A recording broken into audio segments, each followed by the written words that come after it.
ganda talaga ng butter ko. Ay, andyan pala kayo guys. Tara, manood tayo na papakita ko yung mga butter ko. Kwento ko kung paano to nakuha.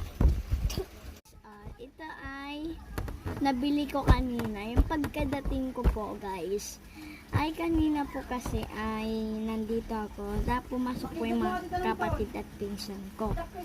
Tapos po, nakuan po ako, nakita ko po, sinabi po nila na may butter daw po malapit sa amin. Tapos po, kumuha po ako ng pera ko na tig 100 yun. Bumili ako ng tig 2. Pero hindi mura lang po talaga, kaya 2 yung binili ko. Hindi po 100 ako, nandito talaga yung pera ko. Ito sa guys, cute! Punta po kami sa Procatro. Ito sa guys, Capybara. Nakita ko saan. Ito guys yung cellphone. Ayan guys. Guys, case Squeeze. ng cellphone ko. See. So guys,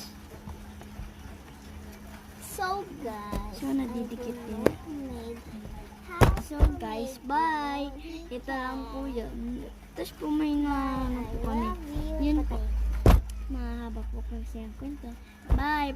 Like and subscribe po. Tapos po huwag niyo pang kakalimutan subscribe and give them.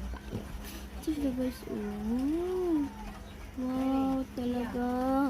Ang cute. Ang cute, ang cute. Bye-bye guys!